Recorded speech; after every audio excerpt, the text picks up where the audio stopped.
In March 2012, the port town of Mombasa in Kenya honoured the late Yusuf Karim by naming a road after him. The Yusuf Karim Road became one of the few roads in Kenya to be named after a sports person. Who was Yusuf Karim, and why was he honoured this way? Yusuf was the son of Ahmed and Sharbano Karim, recent migrants to Mombasa from Kutch in western India. My parents first came to East Africa in 1926. They came here as people from there were coming here. I think there was a green pasture in Africa here. And most of our Asians, especially our community members, I remember, started coming to East Africa. They stayed here for a few years, and then again, I think they went back, make sure that they wind up there and come back here. Then when they went back to Mumbai, that's where Yusuf was born in 1935. Ahmed Karim returned to these lanes of Mombasa's old town in 1937. By this time, his family had increased to include his sons, Ghulam Ali, Hussein Ali, Akbar Ali, Sultan Ali, Yusuf and Pyar Ali, and his daughters, Marzia and Fatima.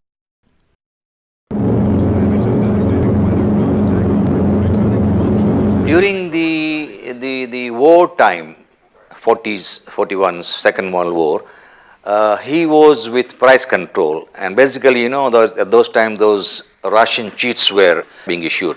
So he was in charge of that. After that, he got a job. In other words, my Fuima's family, they had a port canteen in port, and then an office in town here. So my father was looking after that town office here. Ahmed Karim was a member of the Ithnashari community, a Shia Muslim community from Kutch in the western coast of India. And his son Yusuf had learnt his tennis on the cement courts of the community's club in Mombasa, now called the Jaffrey's Sports Club. All courts in Kenya, everywhere, were this, Moram clay. The only place where they did not have clay courts was on the coast, where Yusuf Karim played. He played on cement courts. In 1951, when he was just 17, Yusuf Karim won the men's singles title of the Mombasa Residents Tournament. This win had been predicted by many, as Karim had already reached the semi-finals of the tournament in the previous year.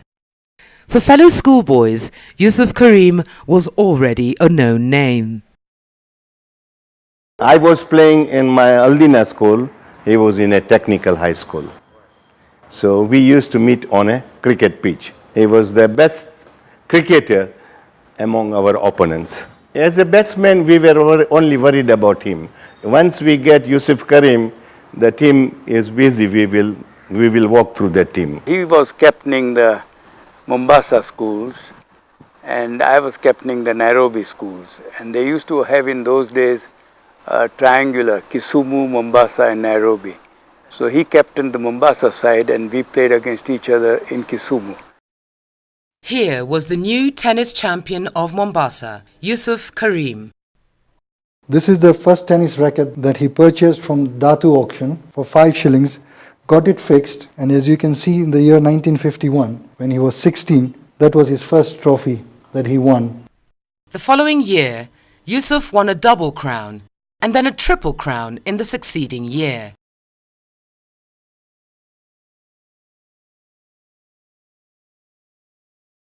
It is really very pleasing to be reminded of one's childhood and of one's boyhood by a young man who was not born then, but his father was a good friend of mine, and we both had the notoriety of going late always to the school, and we waited for each other.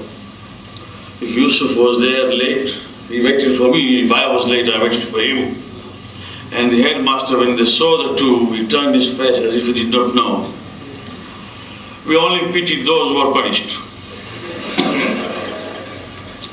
But in any case, it is true. But you must not think that I was good at sports.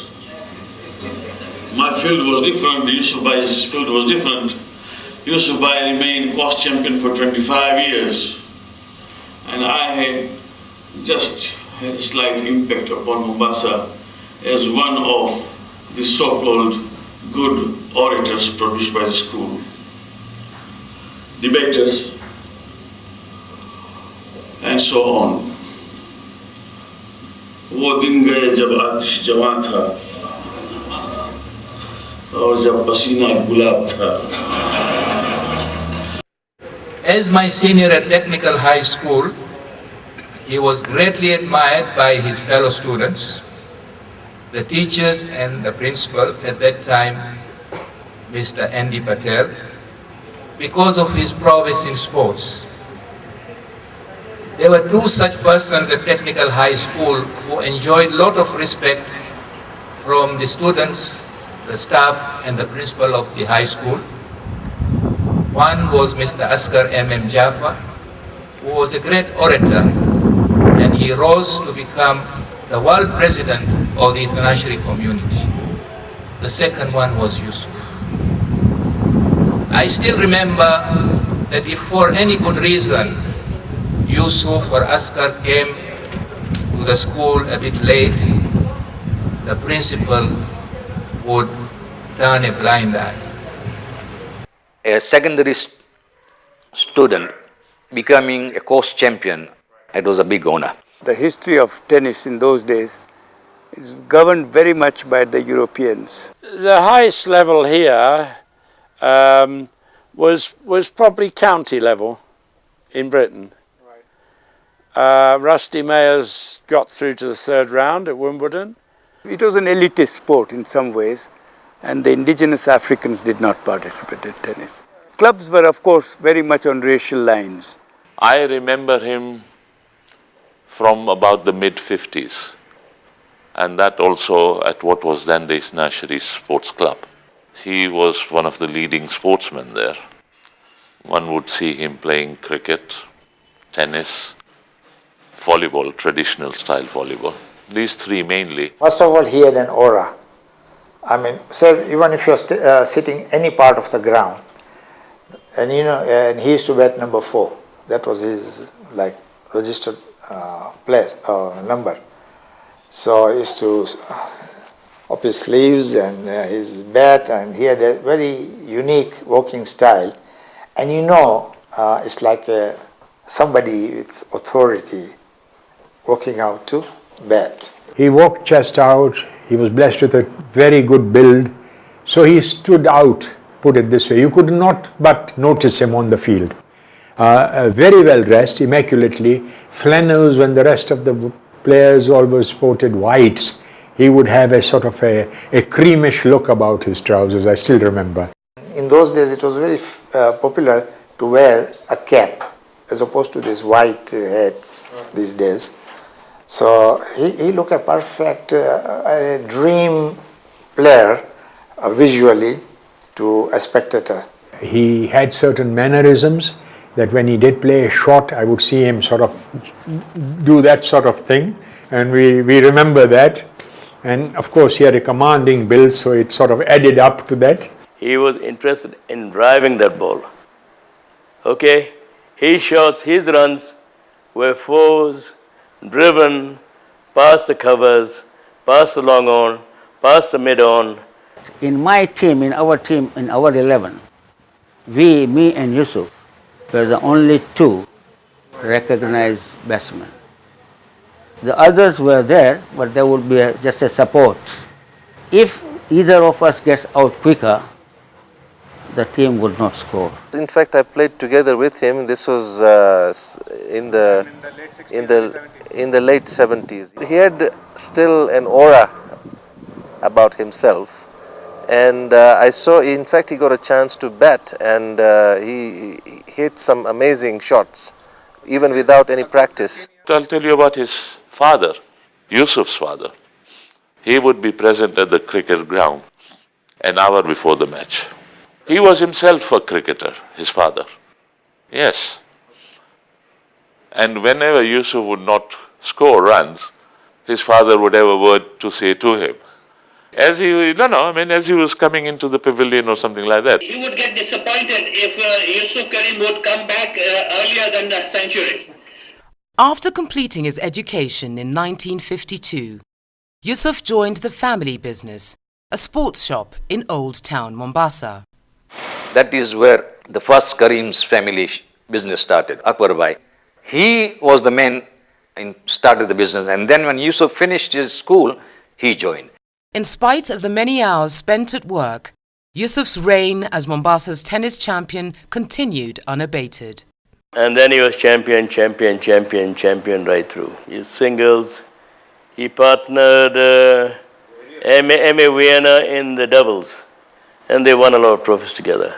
And then he partnered Mrs. Norona in the mixed doubles, and she won there as well. He had a controlled service, but he rarely double faulted for one. And I mean, when playing a shot, he would be very, very canny about the corners, playing the ball deep, and then being at halfway stage to be able to sort of put it away again. While succeeding at tennis, Yusuf Karim delivered outstanding performances on the cricket field as well. He was a class above all other batsmen. There were other good batsmen. I'm not, taking away anything from the other batsmen. But he was a complete batsman. He had the patience, he had the power to accelerate the innings, he had the power to hit sixes. In my opinion, he was a very good batsman, and if he had played more cricket, concentrated more on cricket, I think he would have gone very far in cricket in the same fashion the way his son Asif Karim went very far playing for Kenya. The most that has been talked about is against the MCC when Mike Watkins came in, 1957-58 around that time, and he played glorious cricket against them and was immediately offered county cricket. Well, county cricket in those days was a major issue, means you're first being respected by an outside community, playing in England, playing at the highest level. He was offered a contract to play county cricket after the MCC visit to Mombasa. Yeah, and at that time, the grandfather had refused to allow him to leave, Mombasa. And it was, I think, beyond comprehension at that time to really think of going to England when going from Mombasa to Nairobi was a major exercise. Yusuf Bhai was born in a wrong country. Had he been born in a test playing country, he would have played test. And to add to that, I would say that as far as Mombasa is concerned, there hasn't been a greater batsman than Yusuf Bhai, and I don't think there ever will be.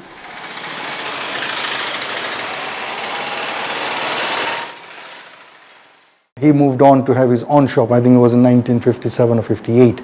So the sports shop and a little bit of insurance was being done because he was very well known.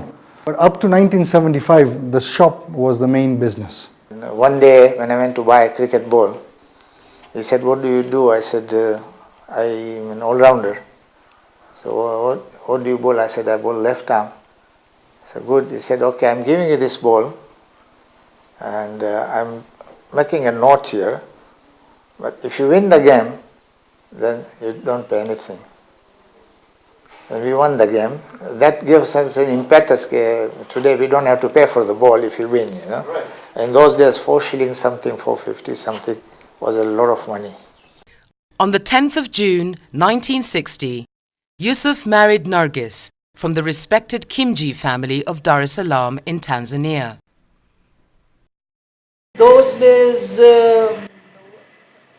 not like today's generation that we have that love marriages and love by first sight and these sort of things.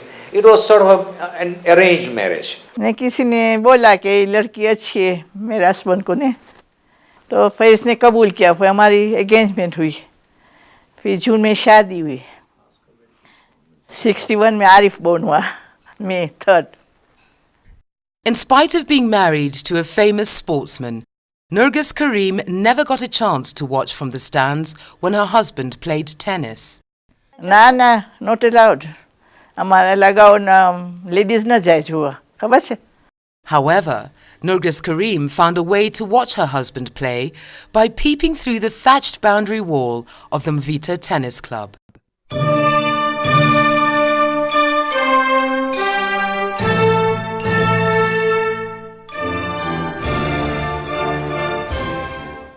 Three days after Kenya's independence, Yusuf and Nergis were blessed with a second son, who they named Asif. Yusuf's winning streak continued at amateur tennis, but it did not provide an income for him and his growing family. નથી પાડી कुछ समय में हम આપણે જઈએ ને આ ખપે મને શોખ ન હોય ત્યારે નતા પૈસા સાચી વાત છે અને પોતે હું જાતી હતી દાર ઇસ્લામ બસમાં ટ્રાવેલ કરતી હતી જાઉં ને મારી મા પાસે તો બસમાં જાતી હતી પહેલાં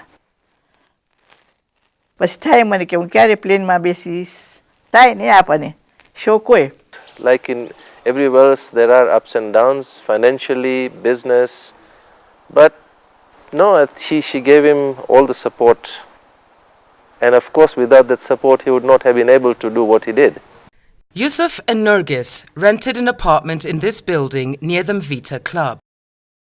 By this time, Yusuf Karim had earned the title of King of the Cement Courts in Kenya.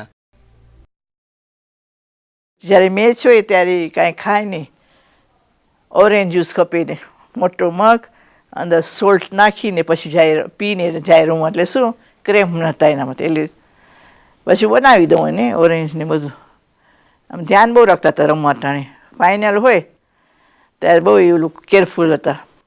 There were times that he used to cramp up and wriggle in pain and quickly have a drink with salt in it, and he had salt tablets, but mostly just salt and mix it in the drink and have it. Yusuf played tennis at a time when Asian players encountered signs like this. Ironically, he had defeated the top European players of the day and was well respected. First time, you met this guy with, he's fit, pretty dark skinned, very good pair of legs, stocky legs, and he could run forever. Yusuf had played cricket for his club since 1948 and was Mombasa's tennis champion since 1951. But it was only in 1965 that his home club, the Jaffrey Sports Club, named him Sportsman of the Year.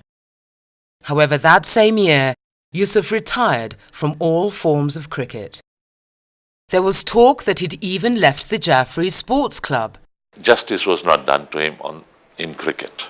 As a batsman, he deserved to play. I would not know honestly, very honest with you, the reason why. But he's played very less representative games. Like especially the Asian European that we used to play. Post Asians versus Europeans. More than the club, I think it was the people who were in the selection committee. Even if the club fought hard, but if the selection committee had there were 5 selectors in those days, I think, and if the 3 had already ganged up then. The worst part was every selector, you ask him individually, would say that Yusuf would walk into any side. So for me, the enigma was, then why is not in the side? There was some real politics being played in the club because he was on top and he was a very sort of firm believer in discipline in this one. So a number of players were against him. Jealous, you would call it jealous. So he thought that with all these things, let me leave cricket. I would rather prefer not to comment on that. Please, if you allow me to. Absolutely. You know best what to talk and what not to talk. Yeah. Okay. But he did surely retired prematurely. Did he have more cricket in him? Oh, definitely. He had a lot of cricket in him. He had mixed feelings on his memories on cricket because you must remember in those days you play for a community club.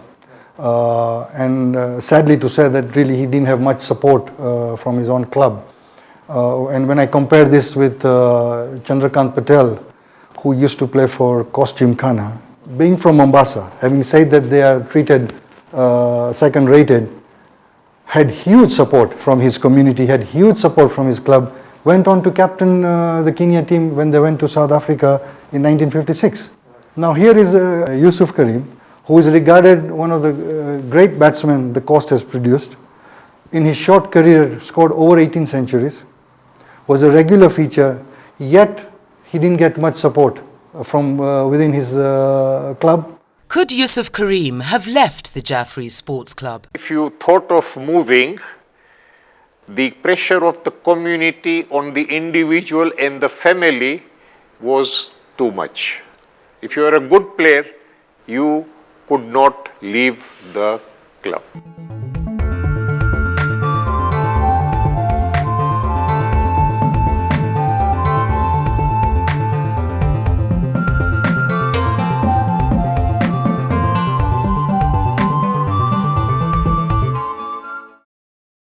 In 1969, Yusuf Karim's accomplishments on the tennis courts won him the coveted Dunlop Vase for Player of the Year from the Kenya Lawn Tennis Association. In spite of their differences, Yusuf led Jaffrey Sports Club to victory in the Macmillan Cup in 1972. In Mombasa, it's only the Jaffrey, JSC, who has won that trophy. And that was with Yusuf Karim being our captain. The distinct memory I have is for the 1974 Davis Cup in Nigeria, where they went to play on cement court. Unfortunately, he was not selected. But he was a great sportsman. He never complained, and he said he accepted the situation as it was. And funny enough, 6 months or about 8 months later, there was All Africa Games in Egypt, where the surface was maram, which he was not very, very familiar or very strong in compared to the cement. And then he gets selected. So he was even debating whether to go or not. And obviously, as a young guy, I just wanted him to be everywhere. He partnered Jane Davis, who was one of the top players in those days, and they were paired as mixed doubles partners. And in the men's doubles was Nalin Shareta, who was his very good old friend, and of course the singles. So they did very well in the mixed doubles, having finished as bronze medals. Meanwhile, the junior Karims, Arif and Asif, had started to play tennis at the Mvita Tennis Club. Asif and I used to go and just knock the ball somewhere in the side courts over there. Asif was about 7 or 8 years old. He and his elder brother Arif, they used to come with these small rackets, and they would always play on the last court. And those two brothers always used to quarrel. Every time they quarrel and then they walk out of the court. This guy says the ball was out. The other brother says it is in. Coming back to the Saturday 4 o'clock tennis, there was another reason why we used to go early. Because I would pester my dad that, at least let me hit a ball against, A, my father, B, a superstar. So, he would kind of knock with me and tease me around and make me run. And so by the time the 10-15 minutes, I already need a drink. All the while, Yusuf still maintained his business of Karim's Sports House. In my involvement with the Red Cross, he on many occasions would give a donation from his sports house, Karim's Sports House, some shirts for football and footballs themselves and other equipment.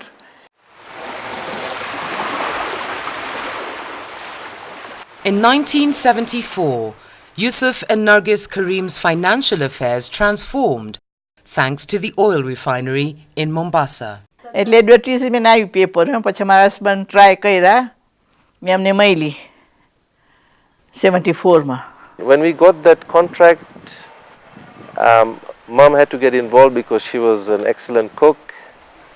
And he was running the shop, but he was also involved in taking her there. They used to split the time between the shop and the canteen. And slowly I started getting involved also and going with her on Saturdays sometimes. Every day, I think they had to supply tea, about 200-250 cups in the morning, and coffee in the afternoon, the same number of cups. And then a lot of staff would come and have lunch. During those days, for a lady in our community to work wasn't that common. A lot of eyebrows were brought up.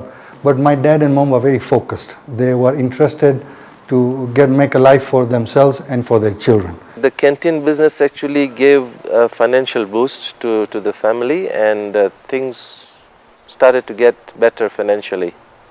By this time, Yusuf Karim's body was showing signs of wear and tear due to a lifetime of playing on cement courts.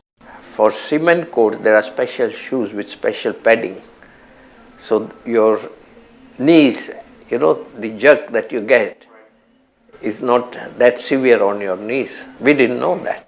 We had very little knowledge. We would just play tennis as just to go and play tennis. A couple of years before, he was not very keen to continue because he had elbow problem and had knee problems, because of the wear and tear and the lifestyle and all those other things. But I distinctly remember pushing him. I said, no, you've got 2 more years, you have to get to 25. You are able and capable. And I used to keep on, if you can use the word, pester him, that I didn't want him to retire. I said, you get to 25 years, then yes, you retire. Whilst his reign as champion continued, Yusuf turned his attention to up-and-coming players by organising tennis tournaments for junior players. I said, Dad, why doesn't the coast organize a tournament? And he was actually actively involved at the time, and he said, why not? And then he took it up from there, and that's how the whole thing started. I think it was called the Mombasa Junior Tennis Championships with the Mvita Club. And that's where I went down with a whole group of boys and girls from Nairobi. That first tournament I played and in the finals I beat the top Kenya player under 12 was Ian Karanja. So I remember it was a Sunday morning finals, 9 o'clock start, and there was a huge crowd supporting, and so I think that was the beginning of sense of belief.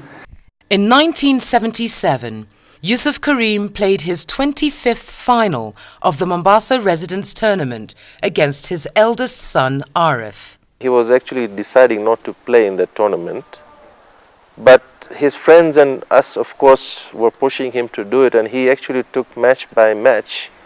And in the semis, he actually was on the verge of just saying, no, I can't carry on anymore.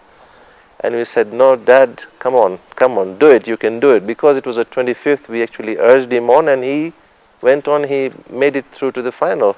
I witnessed that match, and the match was good, and of course, it went into a 3-setter match. He had the guile and the wisdom and, of course, the experience. I was just a 16-year-old kid. I had stamina, but he had the experience. The person must be something, right?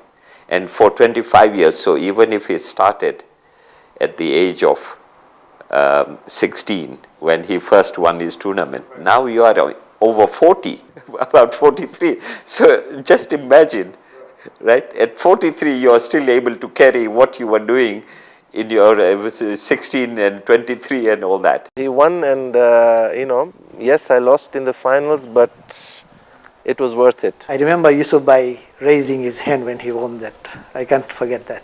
Definitely, yes. He raised both his hand with his racket in hand to complete that. I think that's a world record.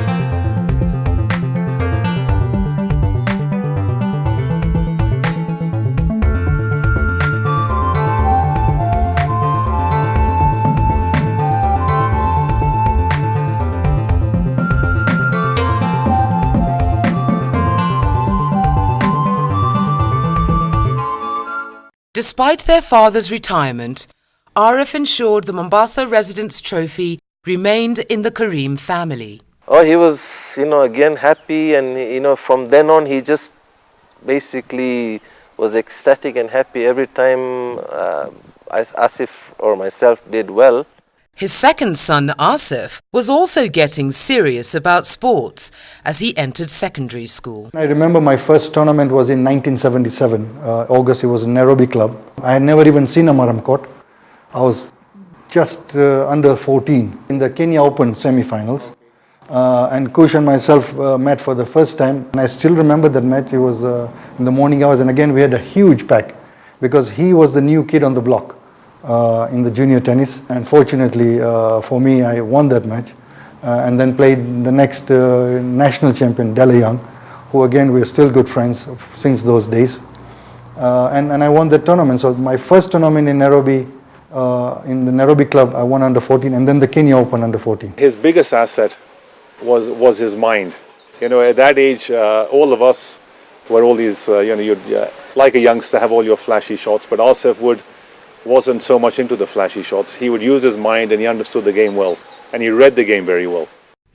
In 1979, Asif won the Mombasa Residents' Championship when he was just 16, matching his father's record at the same age. Just like his father, Asif was also beginning to excel at cricket. Asif was then selected for the Kenya cricket team. In 1979, we had a Zambia Metropolitan Club visiting Mombasa. In such matches, the club would invite 3 or 4 big players from Nairobi. The big players that came in was Zulfikar Ali, Azhar Sheikh, and Bob Musa, who used to play for Sarali Club, and there were mega names in the country at that time, especially Zulfikar Ali. Now in walked in Mr. Tarzan Patel.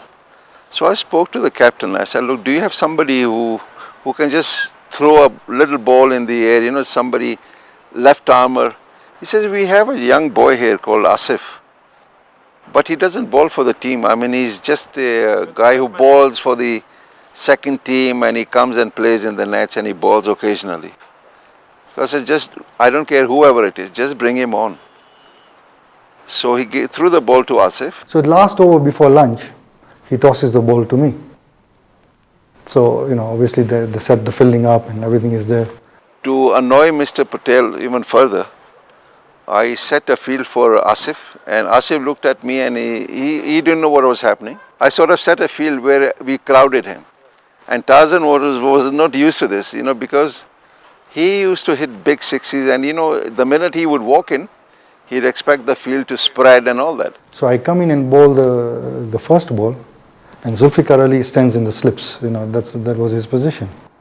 So he watches me bowl the second ball, and the guy starts making animations, you know, like, you know, what am I watching here?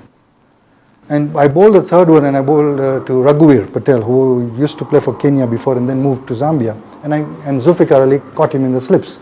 As destiny would have it, he touched this ball, probably spun a bit more, and I took the catch at short point. So obviously we all going to lunch. And then Zulfikar, you know, he says, who is this boy? And you know, all of a sudden all the eyes were on me.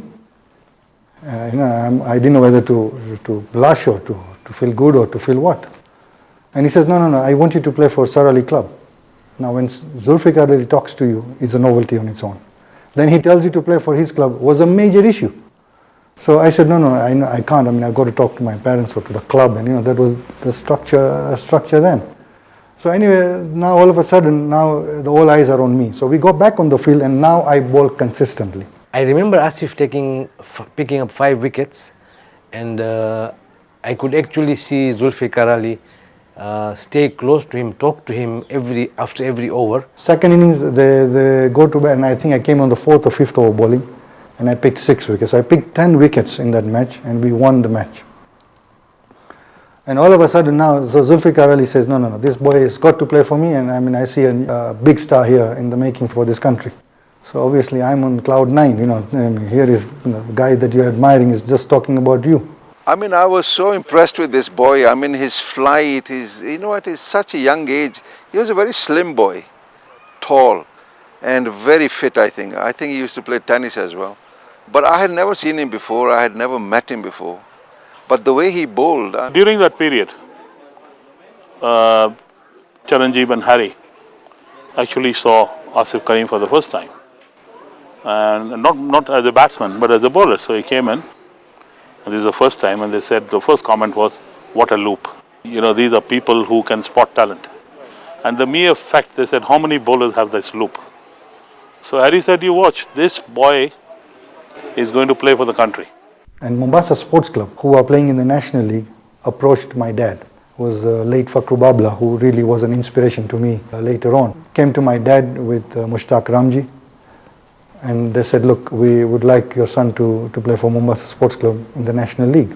Now I was doing my O-levels, which was a very important year for me.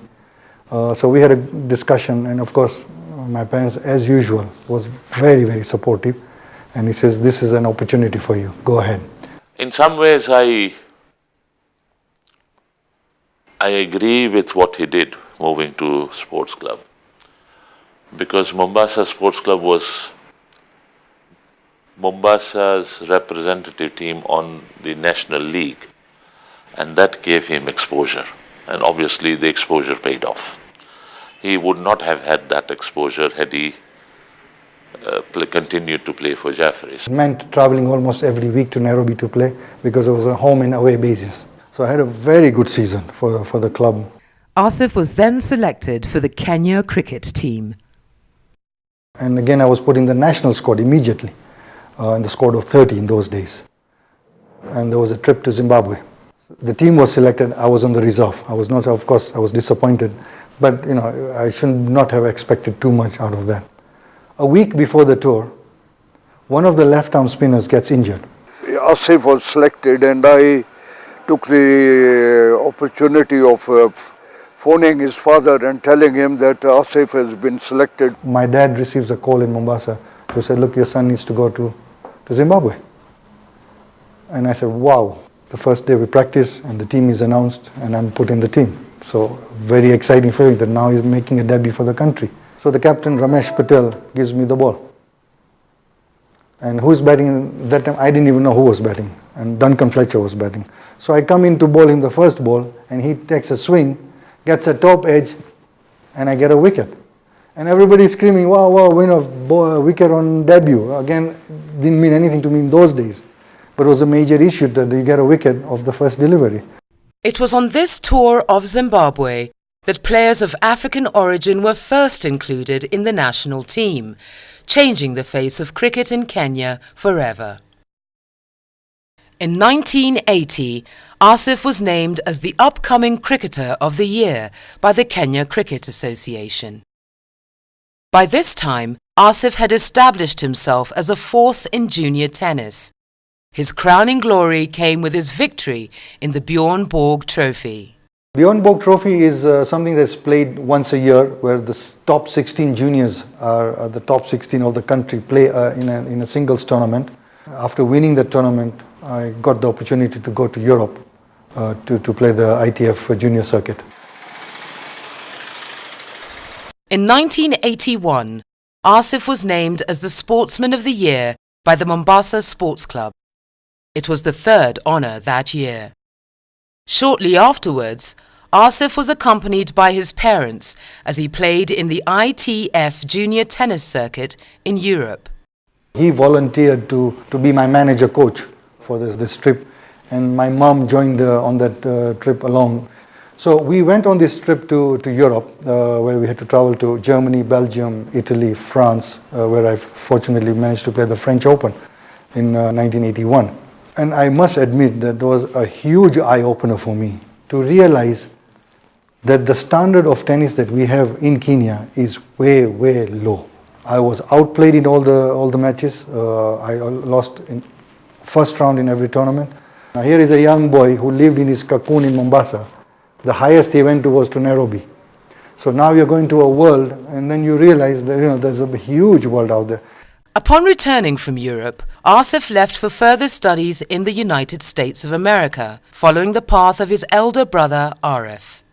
Tennis has been a very strong feature in our family. My brother also was a tennis champion in Mombasa, and then I followed him. And both of us, due to tennis, managed to get a 4-year tennis scholarships in the United States. As I was finishing, I talked to Mr. Farquhar about Asif, got his information and records in, and fortunately he also got a scholarship over there. It's a small town, Lake Worth, about an hour's drive from Miami. The teammates we had were cosmopolitan. Soon after joining college, Asif realized that he had to overcome some financial challenges. I knew the challenges my parents were going through, so where is an area that I can raise some money? And then an opportunity came with one of the person that I was coaching, and I said, look, I need to, see if I can get some work. I'm eager to earn some money. So she organized a job for me in a vegetarian restaurant as a busboy. In America, a busboy is somebody who works in a restaurant that after the patrons have eaten, you go onto the table, you pick up all the dishes and you take it into the kitchen. And that is followed at the end by cleaning up the entire restaurant. And as the restaurant would close, I would go to the toilets, clean the toilets up, go to the kitchen when everybody is gone, remove all the mats, clean the whole kitchen up, put it back in neat. And I used to take a lot of pride in what I was doing. It taught me a lot of things. But the icing to that whole job was that I used to get a free meal. And we would hear news, of our team, how well we are doing, and we would hear how well West Palm Beach is doing amongst the colleges of Florida. The West Palm Beach was always in top 5. So he was playing for a very good college. With their elder sons away at university, Yusuf and Nergis Karim completed the Hajj pilgrimage in 1982. As you start your second year, now you've got to start looking at moving to a university, which would be the third year of a university for a 4-year university. So one of the areas that interested me was insurance. Now, Howard University was one of the very few universities in the US that offered an insurance program at the undergraduate level. So I applied for them, and they were also interested in me because of the tennis. And I was very keen to go to another city. I wanted to go to Washington because, you always hear about it when you are in Mombasa that, Washington DC is the capital of the United States. Howard is no more different than other historical black colleges. 400 years ago, we had slavery, all right? And during the slavery years, blacks could not go to white institutions. They decided that we was going to have our own facilities for education since we couldn't go to white schools. Palm Beach Junior College was predominantly a white school. When I was in Florida, it was predominantly a white school.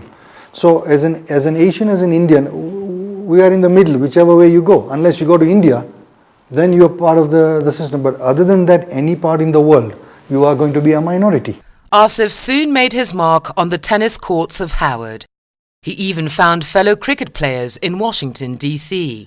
They selected a team for Washington 11 to go to Jamaica for a week, and I was selected in that trip. And here is the West Indies that you are hearing about, the Clive Lloyds and the Viv Richards and the Michael Holdings and all that. Now you're going to visit that country. And I remember again bowling to Basil William, who had just played for the West Indies. And again, I don't know whether I'm knack to get those big wickets, but I got him out on the third ball.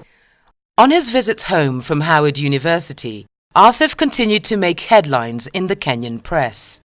Asif celebrated his 21st birthday by getting a perm, in keeping with the style at that time. And I walk into the hairdresser lady, and she says, "Yes, what can I do for you?" And I said, "Look, I would like to get a perm, but can you explain to me, how this thing works?" I think I was there for at least 3 hours. I mean, it was an experience and a half. They put rollers on you, and there's liquids on you, and after I finish the whole saga, it stinks. And then you are told that for one day, you're not going to shower. So I said, "But I'm smelling." He says, "It's okay, go through it tonight."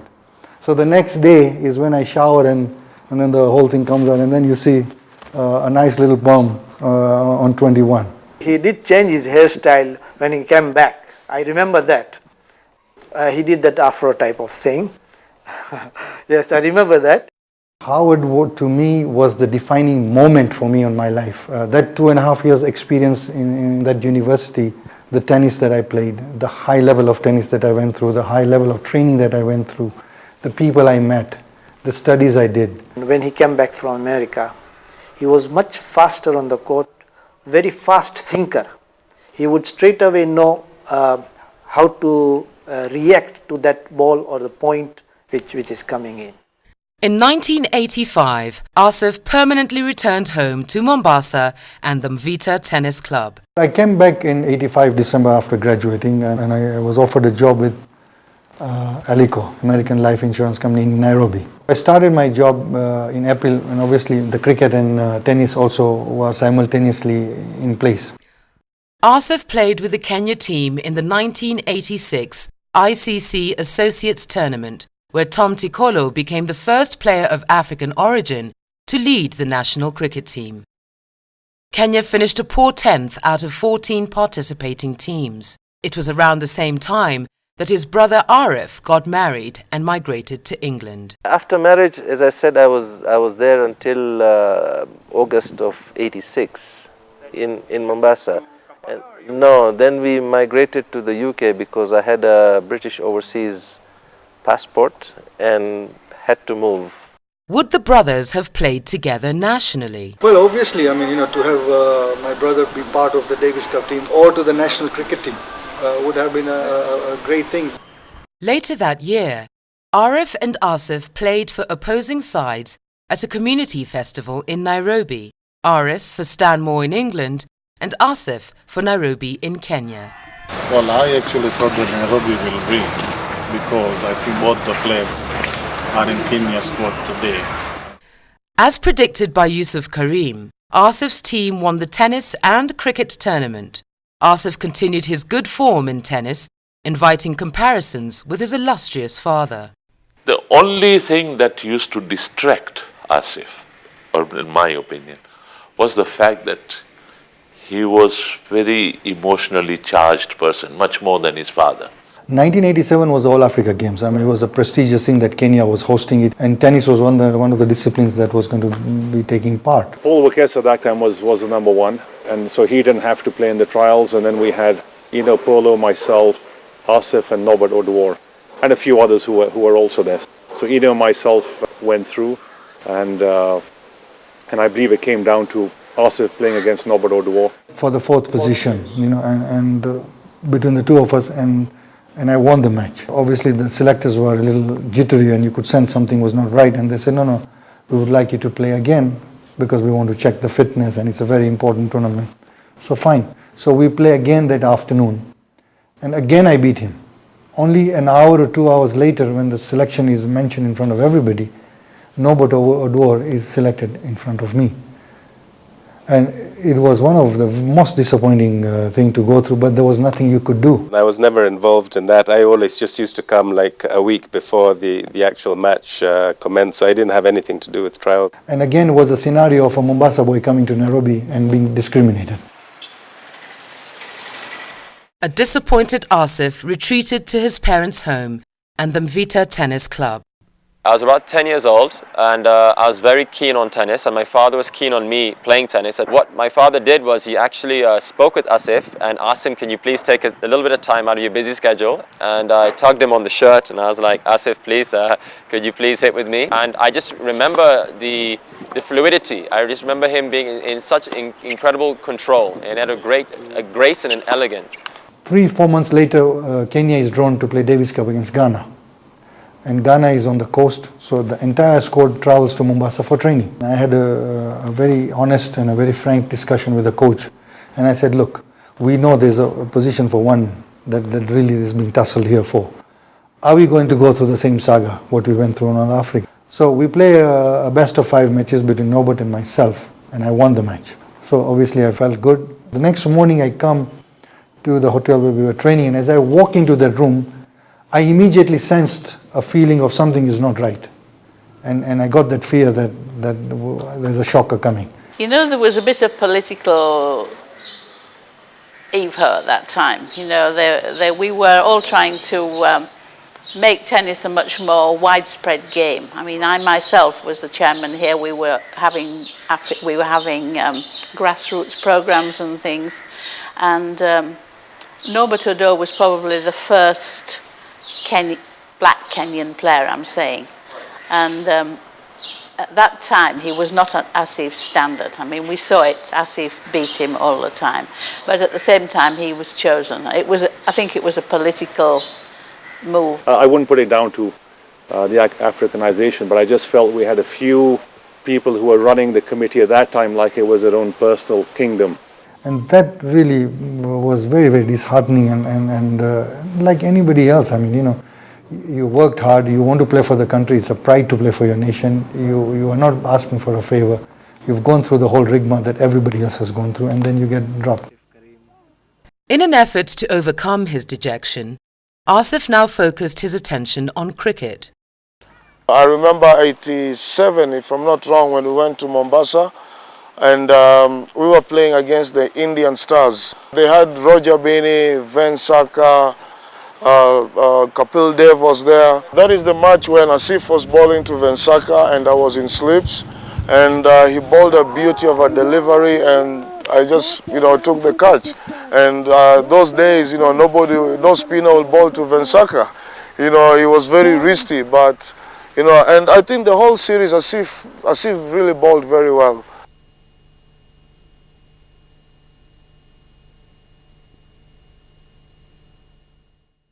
He was my idol. Okay, he was a guy who would put in more than 100% into a match. That's why he would perform, and that's where I picked up a lot from him. I actually used to call him King. I didn't see any interaction with females with Asif. I don't know anything about his love life before he married. I had a theory that I had traveled enough. I had done my studies. I felt within myself that if something came up, it's fine. You know how the Indian culture is, the families, friends or families, they try and see that who the prospective candidate or person is. In their own ways, they made Nazneen known to the mother-in-law, Asif's mother.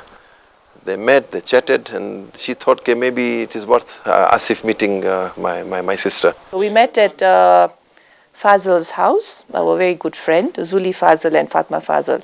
So it was like an informal meeting, and I think we just clicked it from that. I think it was love at first sight. I mean, we met and we spoke, and we spoke like we knew each other for years. My family had a fit of their life. They said, you are not going back to Africa. It's not safe. You're not going to get a boy from there. Because of the trauma we had in Uganda, he said, you're not coming back.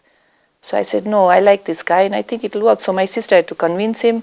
My mother was like, completely gone case. Obviously, there was a lot of apprehension from her family side because, they've experienced the Uganda saga. They're now living in England, well settled. Now you're talking about getting married to back in Kenya and in a small town in Mombasa was a major issue. On the 28th of November 1987, Asif and Nazneen were married in Stanmore, England. Nazneen had qualified and was already working as a dispensing optician in London. Within a few weeks, Asif resumed his sporting activity. Since then, Nazneen dedicates her time to writing and social work. 2 months later, we are now drawn against Egypt to be played in Egypt on Maram. So I'm invited again.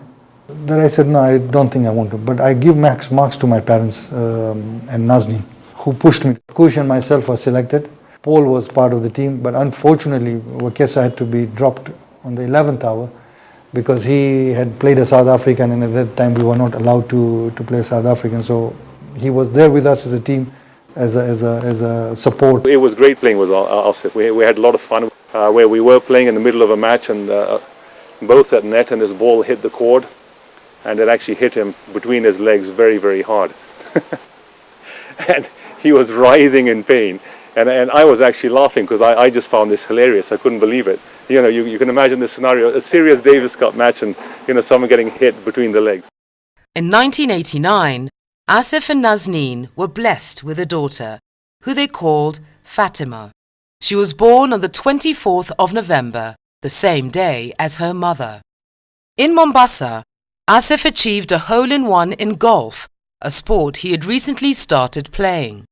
That is a record here, that he did not get a handicap, but still he got first hole-in-one. I played golf with Zahir Abbas, and I mentioned to him, because Zahir has visited Kenya with the Pakistan A team as a manager. Zahir is a good tennis player as well, so probably he didn't know much about Asif. So he asked him for a game of tennis. And Asif, I know his humility, he gave him a point in every set, right? So I'm sure Zahir still thinks he's very good. So when I told about Asif Karim, oh, that Khabba. I said, of course that Khabba. He said, that 2-in-1. He said, no, it's 3-in-1. He said, why? He said, it is not only cricket and tennis. He got a hole-in-one in golf also. And Zahir was that, oh. In 1990, Asif played with the Kenya cricket team in his second ICC Associates tournament in Holland. We had never finished fourth. And we got up to the semi-finals.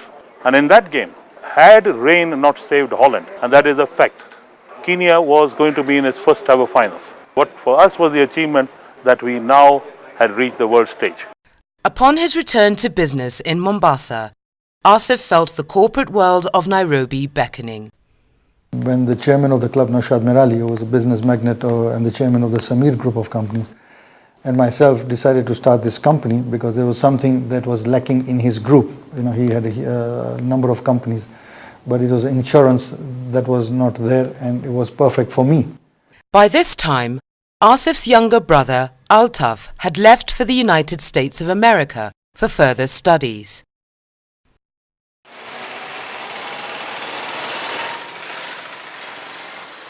Asif and Nazneen's decision to leave the family home in Mombasa raised much concern, as it also meant leaving their parents. chance mali gyo ni Nairobi ma. To Karim ke bhale tame jao wando nahi. My father-in-law was very supportive of this. He said, look, you have an opportunity, go for it. Asif's relocation was the subject of a television documentary made by the Kenya Broadcasting Corporation. He's quite the most outstanding player that we've had on the coast. I think his record with Kenya goes without saying. He's batted and bowled against the best players at international level and proved his worth. And in my honest opinion, if he'd have been born in, say, Pakistan or England, or he'd had the chance to have gone and played in first-class cricket, although one can never be absolutely certain, I do feel that he would have made an impact at that level, that is first-class level, particularly with his bowling.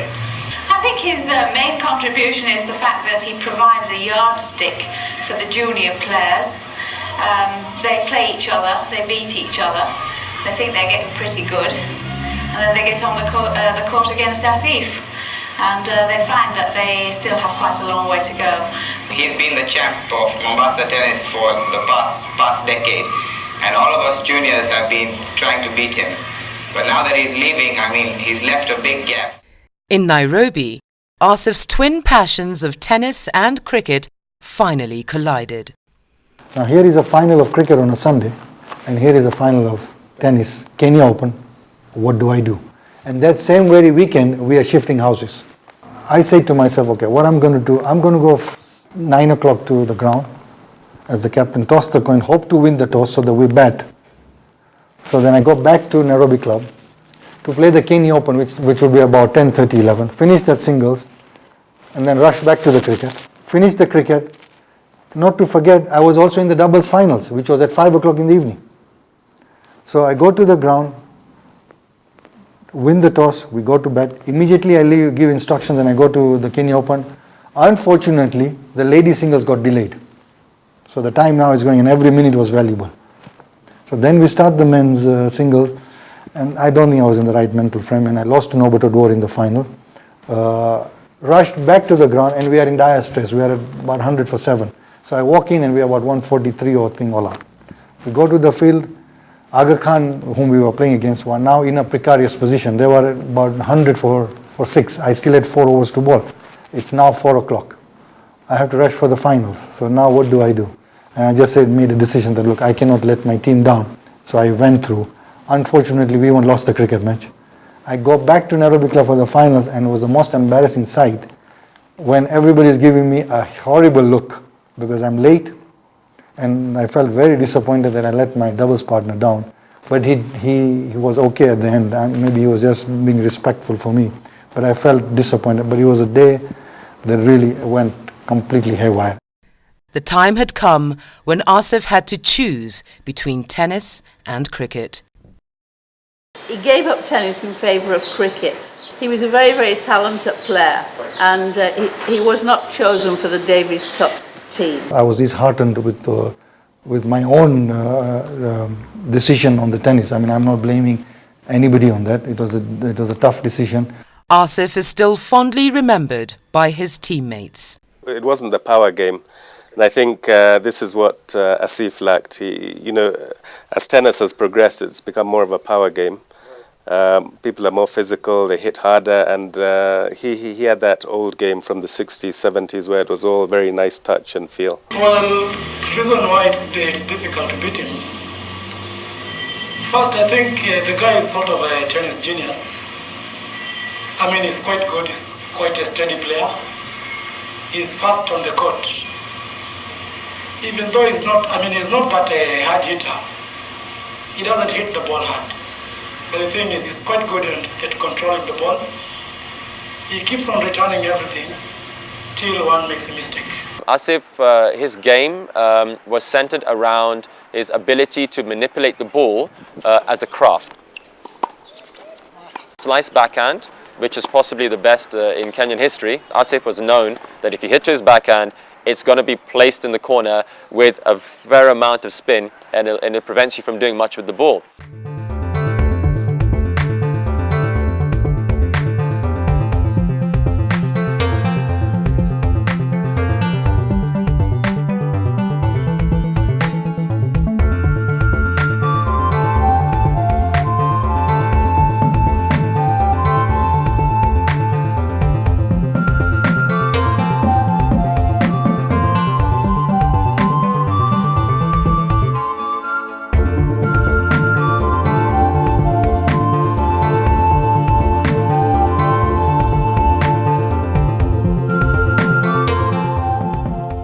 Equally dramatic events were happening in Asif's business life. Sometimes in 1993, Mr. Karim bought out the company from Samir Group. I think that was the best decision that must have been made by taking over the company. It gave me a lot of freedom, it gave me a lot of independence because I've always been an independent person. I'd like to make decisions. When he bought out the company, it's like we didn't have an office. Just as was my office first, so he moved into that office, and which he did well, and then he moved to Loiter House. In 1992, Asif and Nazneen were blessed with a son who they named Irfan. Since he was born, he was about 1.5, 2. I would be bowling to him, playing cricket with him, because we had a very small flat. He would break windows, vases, and I just put everything away. Asif captained the Kenya team for the first time in 1993, leading them to victory over a test-playing country. I used to be vice captain on a regular basis. So I captained Kenya before I captained club. Those days, nobody talked about him as a captain yet. Primarily because he had not captained, I don't think he did captain his own team. In 1994, Asif helped to procure equipment sponsorship for the Kenyan team for the first time. Cricket equipment being so expensive, a player couldn't buy his own gear. I had a word with AJ Sports. I said, look, we're playing this tournament. It's going to do you good also because we have a good team. So fortunately, they agreed, and that sponsorship at that time was worth well over $10,000. 20 teams came to Nairobi in 1994 for the ICC Associates Tournament. That time, it was do and die for Kenya. If Kenya performs well, if they achieve the status of being in the final or they finish runners-up, they had the opportunity to play in the World Cup. In those matches, the critical matches, we would have 3,000 to 5,000 people, and in the finals, we had over 12,000 people. I have never seen a crowd like that locally. Batting performance from the Kenyan score was 318 for 5 wickets, with Maurice Kadumbe leading once again with a fantastic 158 not out. Batsman, in comes Karims, balls.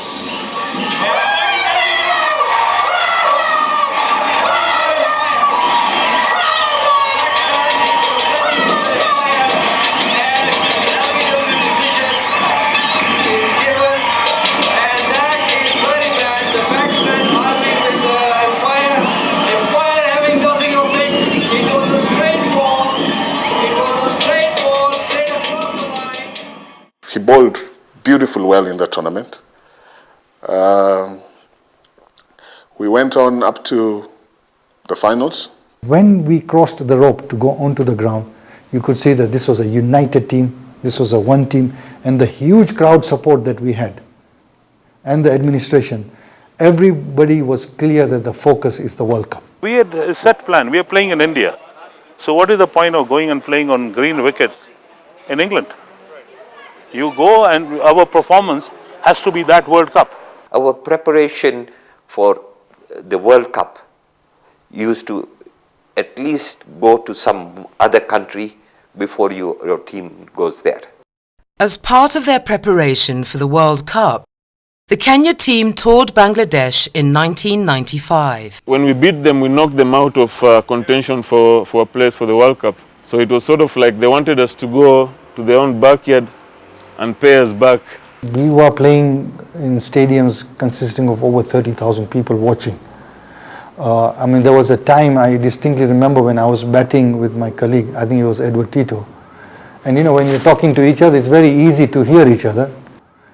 In Nairobi or the normal cricket match, and here I'm talking to him and he can't hear me and I can't hear him with all that noise of the 30,000. So we actually had to come next to each other in the middle of the wicket and you know, whatever we had to talk. I mean, it was amazing. And the firecrackers and the noise. The conditions were very harsh because it was very hot, very humid. Yeah, the wickets were turning. So for people like Asif, I think the conditions suited him very well because he bowled very well on that series. We had a foursome group, me, Asif, Edward Tito and Tariq Iqbal. We were four of us, used to be always hang around together and we used to love eating. That's the main pastime we had. How did Asif manage to balance the demands of business, sports and his young family? I would say it has suffered, I cannot lie, definitely. But I think he made up for it towards, you know, when he comes in the evening, he makes sure at least he spends some time with them. Unfortunately, I could not join him in any of the trips because it was always during school time. One thing Dad's really good at is balancing everything somehow. I mean, it was obvious he wasn't there when he was on tour and, yeah, practicing. But I do remember that when I had a class assembly or parent-teachers interviews in school, he would normally be there. He did his time, and the family was with him. So very supportive, especially the wife Nazdeen.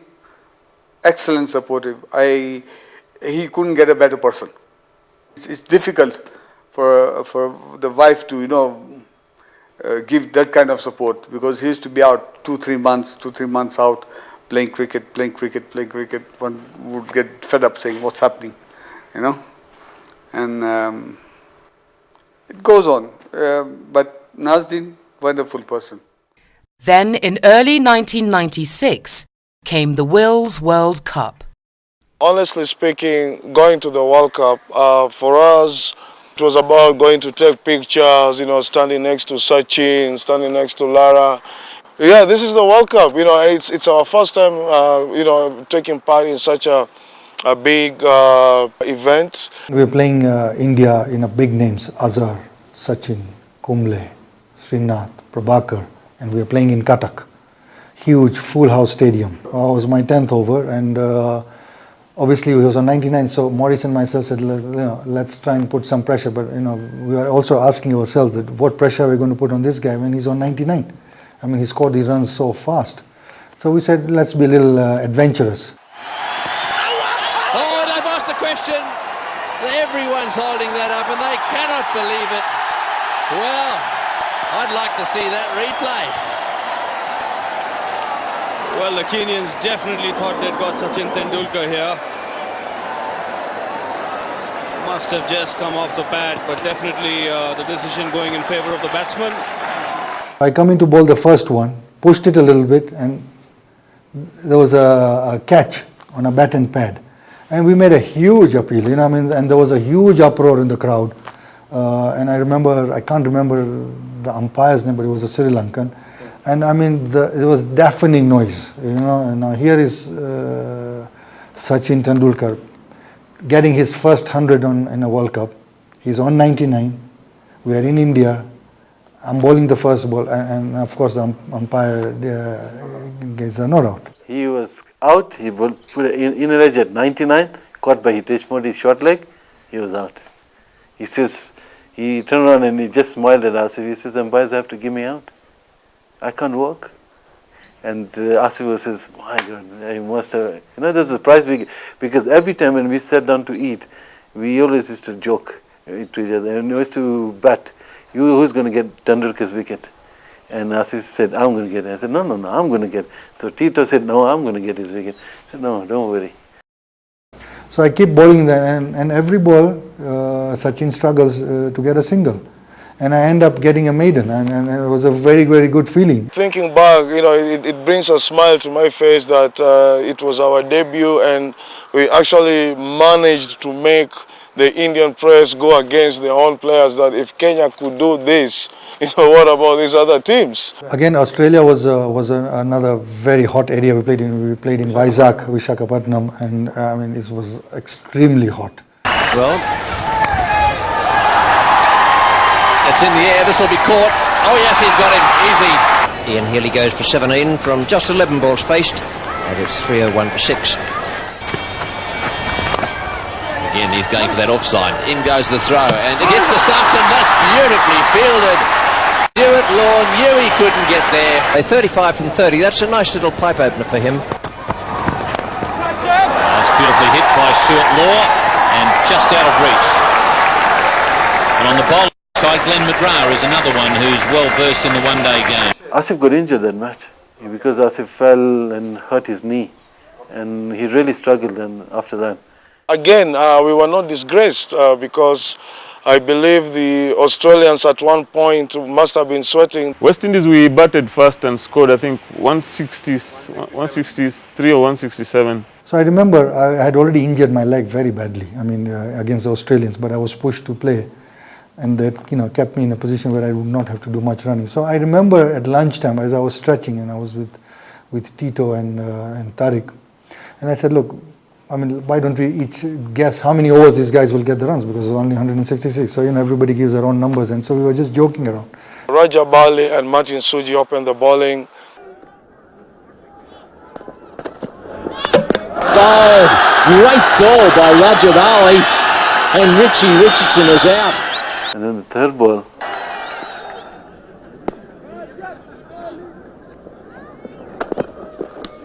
That's out! That is out! Brian Lara has been dismissed. It bubbled around in the gloves of the wicketkeeper, Iqbal, but Brian Lara once too often flirting outside that off stump, and aren't the Kenyans happy?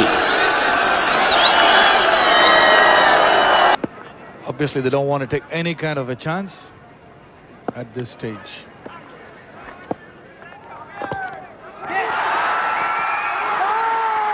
He's given it. Courtney Walsh isn't very happy, but he has given it. Kaiser Hyatt, the umpire. So West Indies lose 9th wicket. 89 for 8 Western, 89 for 9 West Indies.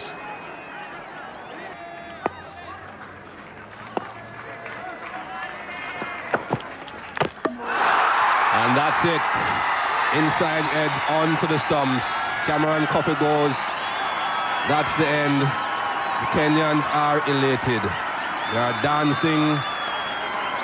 All of them collecting stumps. Well, not all. There are only 6 stumps, and they have got to leave the stump camp. So there are only 5 stumps to be collected. It was very, very interesting because, especially for us, in quotes of being of African origin, because we always look forward for West Indies. It's like we were always adored West Indian cricketers, and for us, beating them on the. It would have been great for them if they had beaten Zimbabwe. They would be sure of qualifying for the quarterfinals, Chris. There was excitement all over. I mean, even my pain had gone because, we did a round of circle and I didn't even realize that my pain is gone because I was jogging along with the team. We were in an ecstasy. At the time of the victory, remember people were working. It was as if we were in the stadium. It was madness here. It was an unbelievable day. Well, it's like, the national football team, the Harambee Stars, beating Brazil at a World Cup tournament.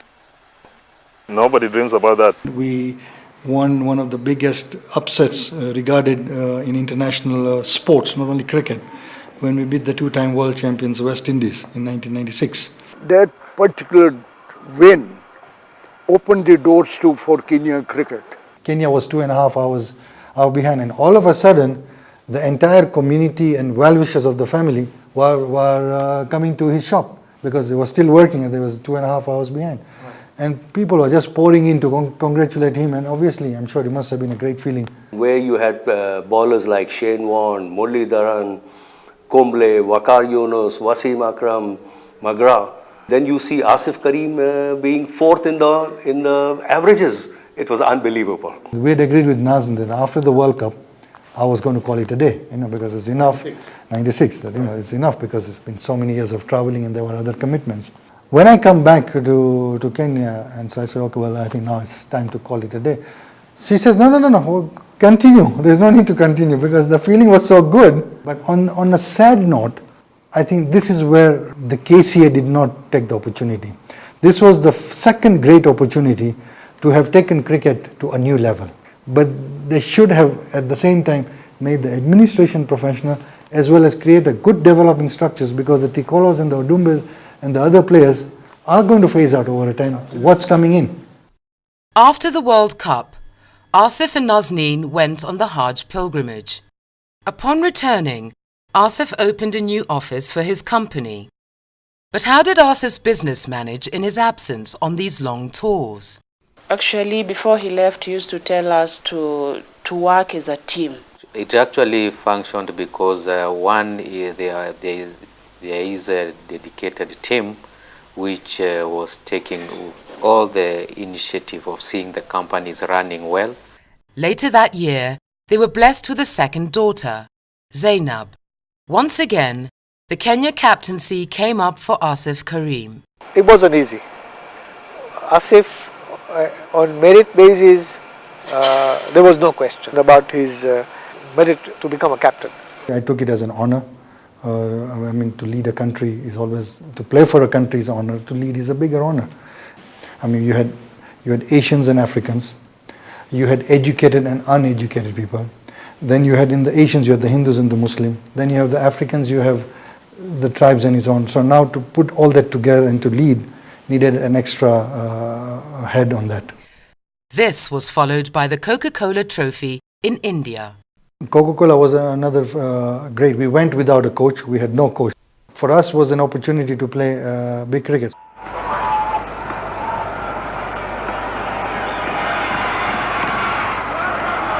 And Mahanti's bowled a good line.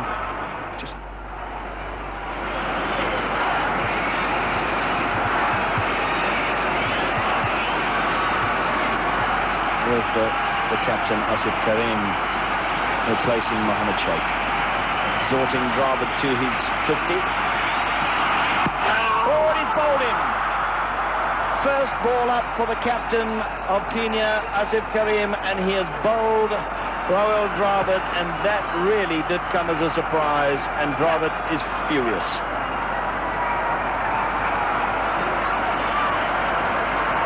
It's going to be miserable, and this is really unfortunate.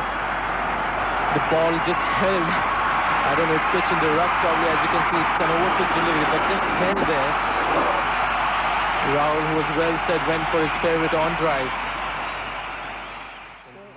I remember when I went with Azhar to toss the coin on the middle, the temperature then was 54 degrees. We won the toss and batted first, and we really batted well. We scored over 250. When we went into the field, I knew I was going to open the bowling. He came to me and said, Joseph, let me first take the first two of us, then you come into build. So actually it took a lot of pressure. We're talking how well the Indians have improved, or the Kenyans have improved as this tournament has progressed, and they've done it without the assistance of a coach. They've had to do it on their own, which is very noteworthy. Now he started the bowling, he opened from the pavilion end, to everyone's surprise. It was a ploy that worked. He bowled just 3 overs, came back for another spell, so this is his third spell from the station end, and he's done a very good job. And they've looked in command of the situation. Just knocked away on the onside for a single. Bowled tight lines and length against top Indian batsmen Sachin Tendulkar, Mohammad Azharuddin, and we stifled their scoring. You know, Asif bowled beautifully in that game. You know, his field placing, you know, the way he was changing the bowling around. I think that is what made us win that game, to be honest with you. It was a famous victory. Kenya beating India for the first time in India. You know, you could imagine. The crowd went quiet, you know, playing in front of 30,000. It was a great second major win for Kenya in India. They make up our presentation party, but first of all I'd like to call up the losing captain, the captain of Kenya, Asif Karim.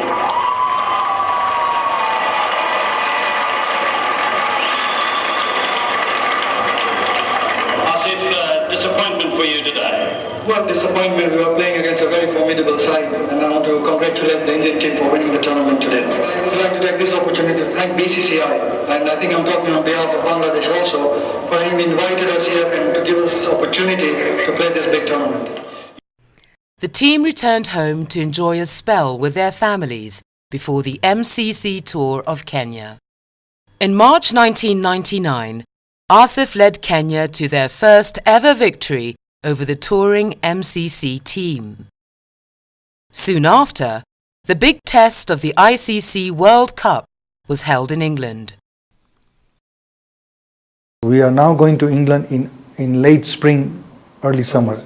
End of April, May.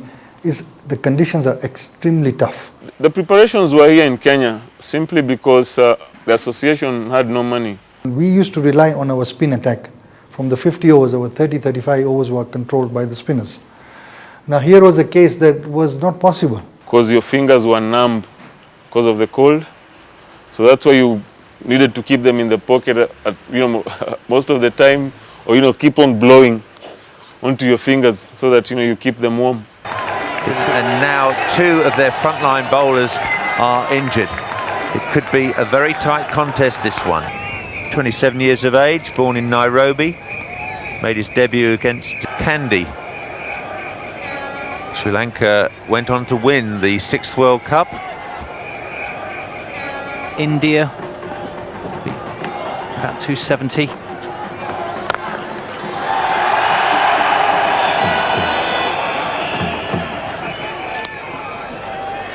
He's been batting well, Rahul Dravid. I remember playing Kenya playing India in Bristol.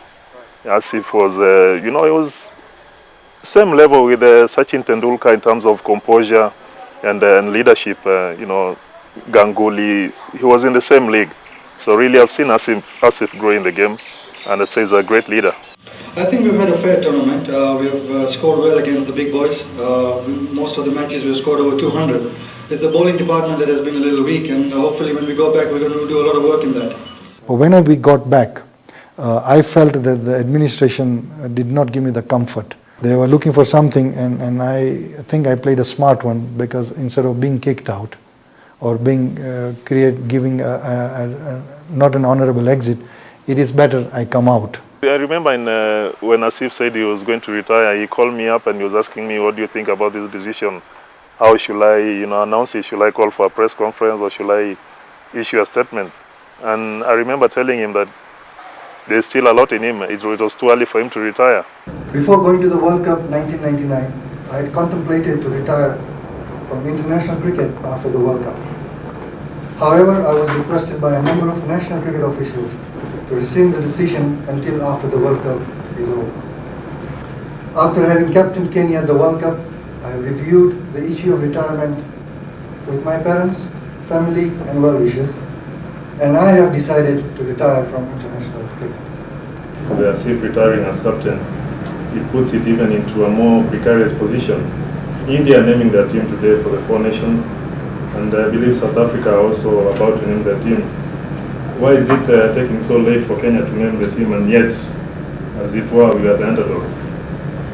In light of Asif's retirement. Yes, what has happened? We were waiting for the new selectors to be named by the association. I tell you one thing, after the press conference, it was one of the most challenging time for me. I actually became sick because it was something I was giving up after 20 years. And I was giving up not because I wanted to give up, because I was made to give up. and I could still take this team to, because that was a critical stage, because we had just gotten into international cricket. But if the system was not there to support, it was better that I felt that I come out. For me, I thought it was the wrong time, because I felt we still needed him. At that time, there were no youngsters coming through to replace the seniors. He was at his peak. He was bowling well.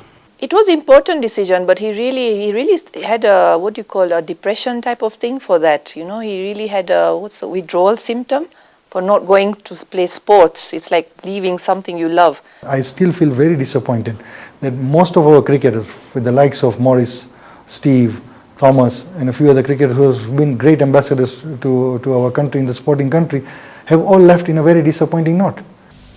Asif Karim, who successfully captained the Kenya national cricket team for a number of years before retiring last year, seemed to have settled down to a more sedate lifestyle. Well, at least that's what we thought. Not so. Sports Monthly, whose first copy has already hit the streets, is a publication touching on all sports, including his favorite sport, cricket. Karim invited the five-time world cross-country champion Paul Tergat to the launching ceremony. Tergat already publishes a bi-monthly issue of the Athlete magazine. I realized that if I start a sports magazine, maybe that would help in my contribution to sports. So in 2000, we launched it, and was very kind by Paul Tergat, who was the guest of honor, to co-launch it with me in that magazine. And since then, we've been running this magazine. I can say that he's very passionate about the sport. He's passionate of what he believes in, and also he wants to read more to other young and upcoming sportsmen in this country. Using the sports magazine, is able to reach masses. A year after his retirement, Asif made his debut as a television presenter and cricket commentator. During the ICC knockout tournament in Nairobi, I did a TV show with him on NTV. I had never done anything. It was a live show, and I just took the plunge to do the highlights for the night. Welcome to the highlights of the first semi-finals between New Zealand and Pakistan. Before we get into the highlights, I would like to welcome to the studio my guest this evening, Chris Florence, from the BBC Radio World Service. This is Asif, who's never done broadcasting before, but he came out as a very good anchor. And I had different guests that come in, and even Ganguly was very kind to come one of the nights to talk about the Indian cricket and his experience with Kenya cricket. In 2001, Asif organised a cricket match to help the victims of the massive earthquake that occurred in Gujarat in India. My ancestors are from Gujarat. A terrible thing has happened in India. Cricket would be a good way to raise, because everybody is now starting to talk about how we can raise some money to help the people. And I took the initiative of speaking to my good friend, the former Sri Lankan captain Arjuna Ranatunga. And on the first phone call, he willingly supported the project, and he flew for the game. We raised well over 1 million shillings. In 2002, they were blessed with their fourth child, Imran. Asif's attention remained focused on his business, but Kenyan cricket was beginning to miss him. When we were selecting a team for 2003, we had a gap in the batting and we had a gap in the bowling. The call was made on, in my opinion, what was the requirement and what was the need for the team. And he says, I want you to, and I was gasping to what he was going to say. He says, I want you to be in the team for the World Cup. So I asked him, in the team as what? I said, the team needs you back. I have not played international cricket since my last World Cup. I played occasionally club cricket, just to keep myself going and just to, keep in touch. He says, it doesn't matter. So long as you are in the team, for us that is more than enough. So he's telling me, are you just joking with me? Or I said, no. I'm a friend. I could joke with you, but now I'm not joking. I'm telling you, honestly, the country needs your services. Are you available? I was silent for a while, not knowing whether I should react happily, whether I should react sadly, or am I asking myself, going into bigger trouble here? So I said, I need to think about this. He was reluctant, to be very honest. He says, I don't know. I said, I have the confidence. And then I just asked myself, in 99, what happened? Where are we now? But then again, it came to, look, my country requires me. that comes well above everybody else. If they feel that I am required, I've got to put everything aside and I'll do my best of my ability. I told him, look, there's a lot of things I need to sort out. He says, we are confident that you're capable of sorting it out. And if he wanted to massage my ego, he really did it that night. Okay, so he did that, and I said, okay, I need to go back, at least discuss domestically. We had made a decision and we thought we'll stand by it. But he wanted to play, it's fine. He went for it.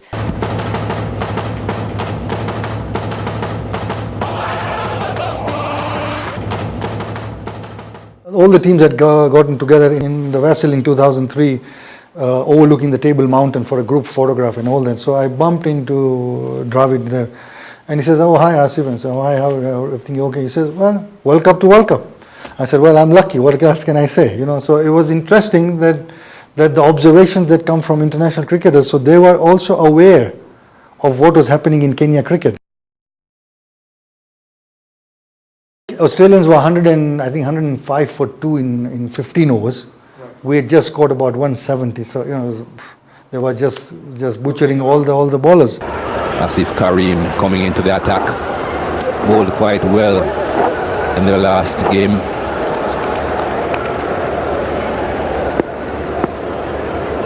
Five wickets in an innings on one occasion. Whoa, that spun. That spun. That is a terrific delivery, because not only did it spin, but it spun quickly. Adjustment from Ricky Ponting, and he's very lucky. Sharp chance by the looks of things.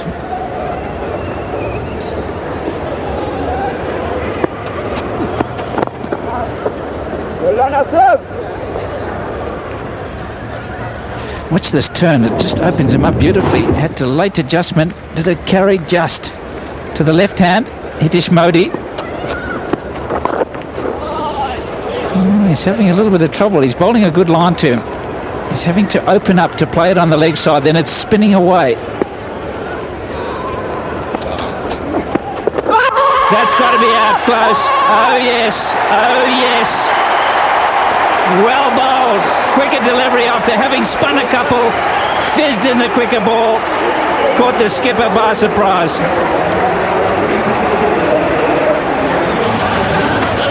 Asif Karim retired after the last World Cup, brought back into the team, and have a look at this. Excellent delivery, pitched in line and carried on with the arm, beating Ricky Ponting, and he was sure, Karim, that was out.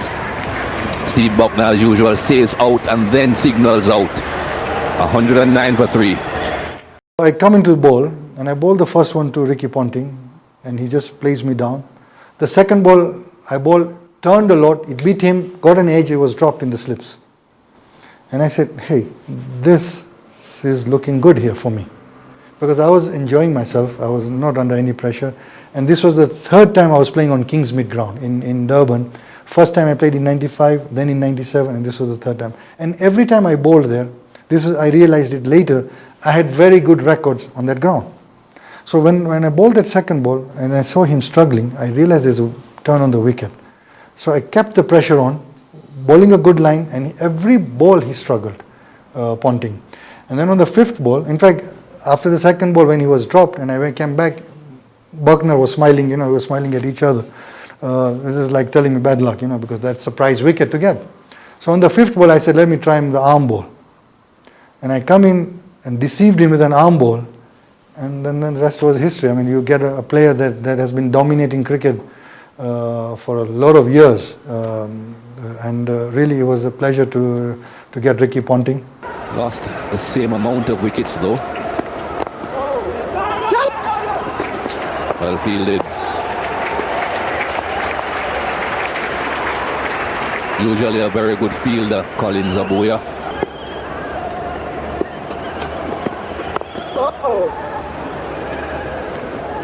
Well, he showed Ricky Ponting that he can spin it. Karim, now he's showing Darren Lehman that he can.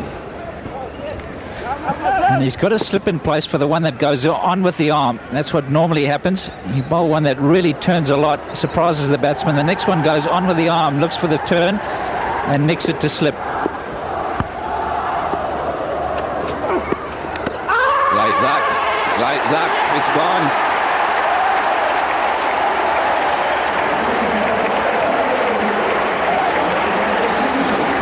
Very good bowling, very thoughtful bowling. He spun one where Lehmann had to adjust, then he lets it just go on with the arm, and Darren Lehmann, having seen the one before spin, allows for that, gets a little outside edge. Nicely taken by the keeper, kept his presence of mind, stayed down, straight in the gloves. Little wobble here, out for 2, 117 for 4. The next came in Darren Lehmann, again a formidable record that he has, and again deceived him with a quicker ball, got him caught behind. So at one stage I bowled 2 overs, 2 maidens, 3 wickets for 0 runs. And I ended up bowling up to the last over. At one stage it was 8 overs, 6 maidens, 2 runs and 3 wickets. That's gone again. 3 wickets for Asif Karim.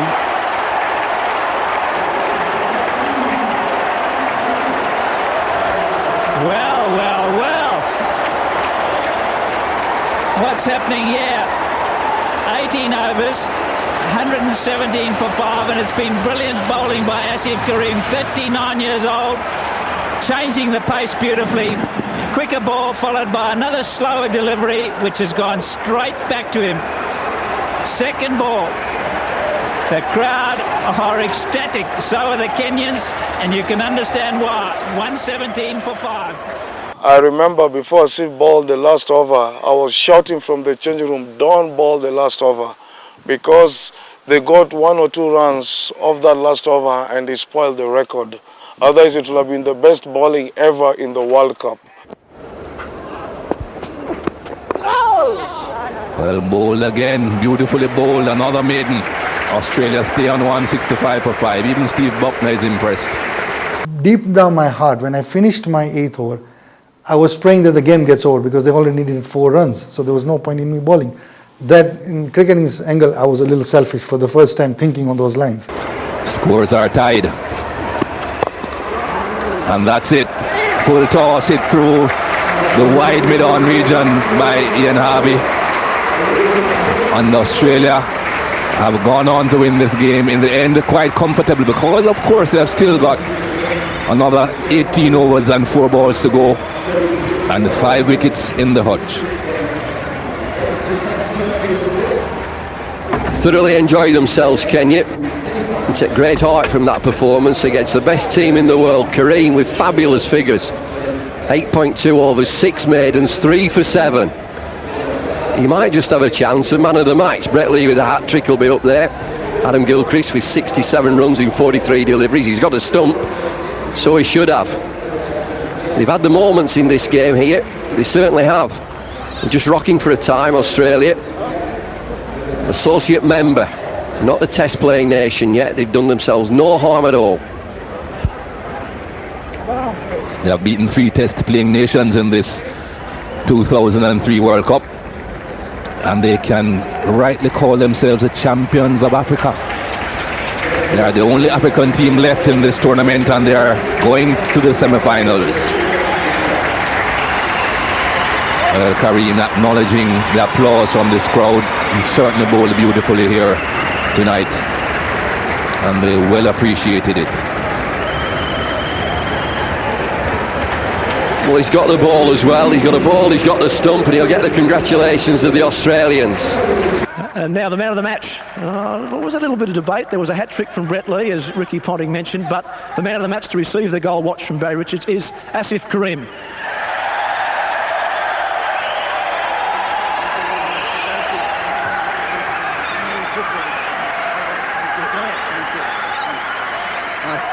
Asif, magnificent spell of bowling. 8.2 overs. Was it 3 for 8? Yes. Was that all part of your plan? Well, I think it's one of those wonderful days I had, and when I came in, when the Australians were very much in a commanding position, and when I started bowling, I saw that there was turn on the wicket, and there was something on the wicket, so I was varying my bowling, and fortunately for me, and with the grace of God, I had a wonderful spell. Well, you certainly varied your bowling very nicely. You changed your pace well. I noticed you also bowled a couple of deliveries from well behind the stumps. Plenty of experience there, eh? Well, with 20 years in the bag, I better use that experience. Well, you've retired once already. What was that all about? Now you're back bowling beautifully. Well, I retired after the 99 World Cup. I thought I had served the country quite well, and there were some other domestic matters and businesses to handle. But the board asked me to come back for the World Cup.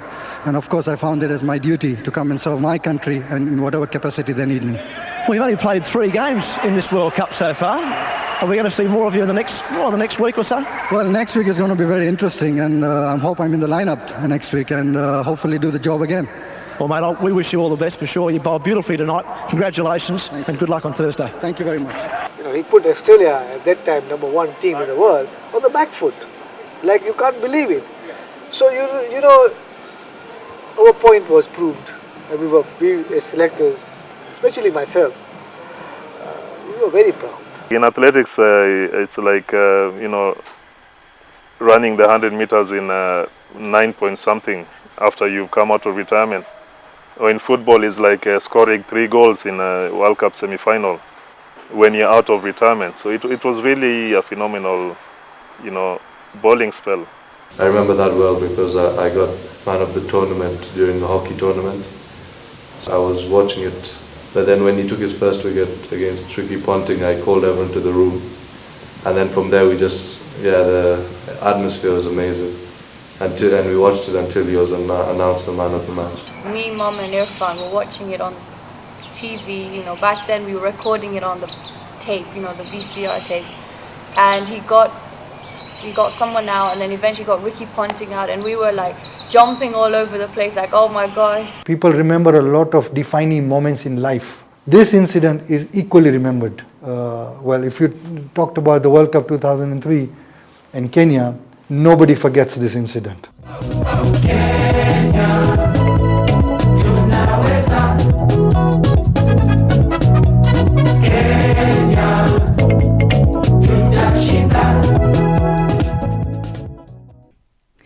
After the World Cup, Asif finally retired from competitive cricket, the sport that had brought him so much joy and honour.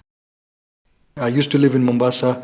The sports in Mombasa was very limited, so we had to travel regularly to Nairobi to play the junior tennis, the senior tennis. The cricket was nationally played in Nairobi. So I had a huge support from my family, and then of course after I got married, my wife equally supported me very, very strongly. Without that support, it would be virtually impossible to play at the level, and for the period, for the time that I played for 23 years for the country, your family support is paramount.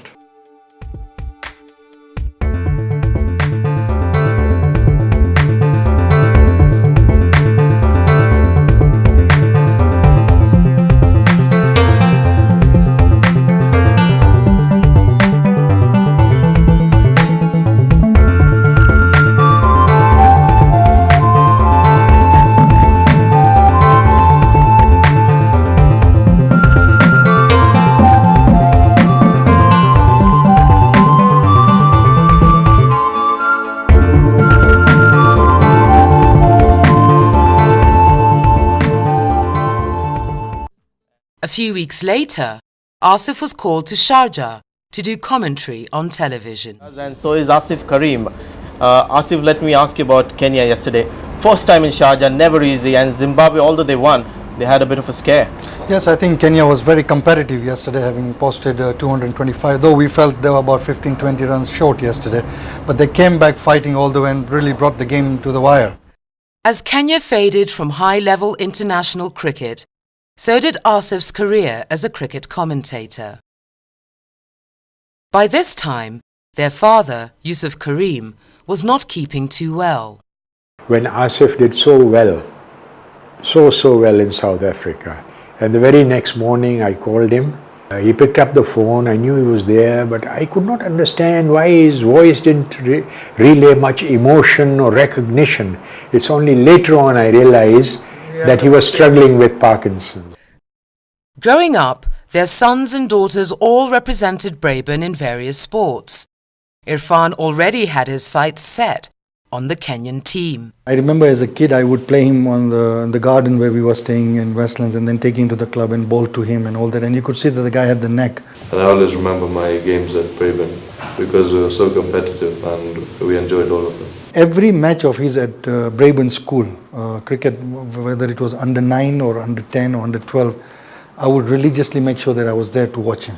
When we played against Brabourne, where Irfan goes to study, I saw his son play, and I called Asif straight away. I said, Asif, you've given birth to a lion cub. He says, what are you saying? I said, yes, your son is going to play for Kenya at a very early age. By 2006, Asif and Nazneen's businesses had transformed into the Safinaz group of companies and moved into their own premises in Lavington.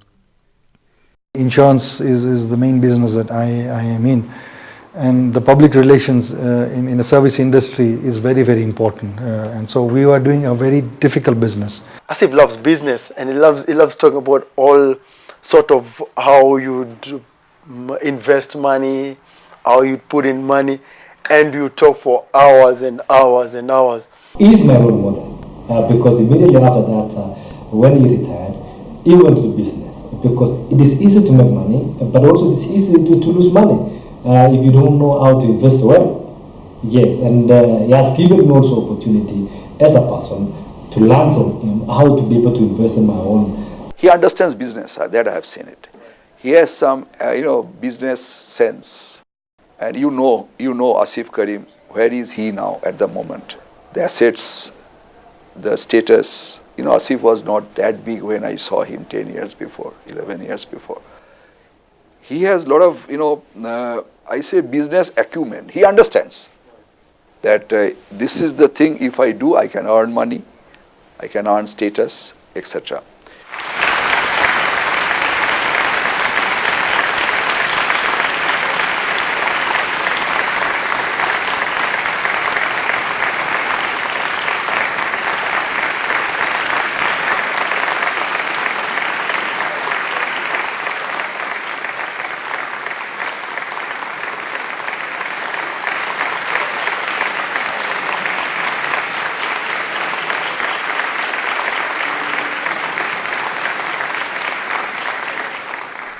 In December 2008, a very unwell Yusuf Karim was finally honoured by the All Africa Federation of his community. In 2009, Asif Karim was elected as chairman of the Ithnashari community in Nairobi. I remember sitting down in the first meeting that we had at the community. And so he's now the new chairman, and it's a new team. And then he laid out a year plan. He said, we are going to meet on this date in February, this date in March, this date in April, this date in... And I think everyone was taken aback, and they were like, this man has just planned out the whole year. Then he listed down about 15 or 16 objectives, aims, goals that we were going to achieve. And suddenly, your mind would start realizing that he wasn't doing this to be the chairman of the community. He actually had a vision. Sadly, in March 2009, Yusuf Karim breathed his last. My life to chare to ekli થઈ ગઈ ને company ગઈ કોઈ દિવસ થાય સાવ એકલી છું ઘરમાં ભલે બે વ્હીલચેરમાં હતા પણ મને એમ છે બાજુમાં બેઠા છે હજી મને એમ થાય કે સૂતા છે કોઈ દિવસ મને આમ આંખ ખોલે તો જોઉં એવું થઈ જાય. First thing in the morning, he gets up at 6. He makes a list of everything to be done. He ticks it as the days go along. You have to feel his grip. You shake hands with him, you start wondering. And I learned to do that because of him.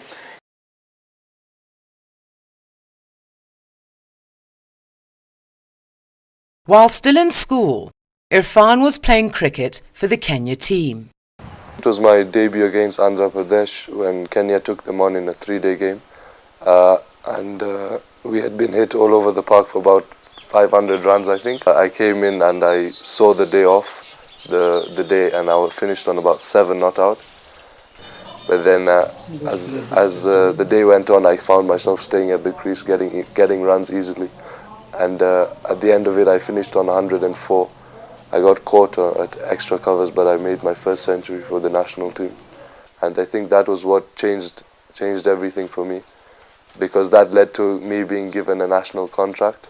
Asif added further credentials by qualifying as an arbitrator and also continued to be a vocal advocate of the government's role in sports. You look at the way the ministry is at the moment. You have a ministry of youth and culture and blah, blah, blah. And then at the end comes a small word called sports. How can a beautiful country like Kenya, that has produced world stars over the years from athletics to football to cricket to tennis, cannot have a ministry of sports on its own? There is something seriously wrong. And it's high time now, with the new dispensation hopefully coming in 2013, that the government then must ensure that we have a ministry of sports on its own with a huge budget, and have a ministry of sports that can handle, who knows what the value of sports is, because to me it's a multi-billion dollar industry, and it's important that we take sports seriously. Fatima Karim graduated from Warwick University and Imperial College London with a Master's in Civil Engineering. She has represented her university and community in football, netball and tennis, and actively fundraises for various charities. Her younger sister Zainab continues to represent Braben in sports, publishes a magazine, and enjoys adventurous outdoor activities. In addition to this, she has a story published in a collection of short stories in the London Library. Imran is an active golfer and plays cricket, rugby and hockey for Braben School. He is also quite the technology expert.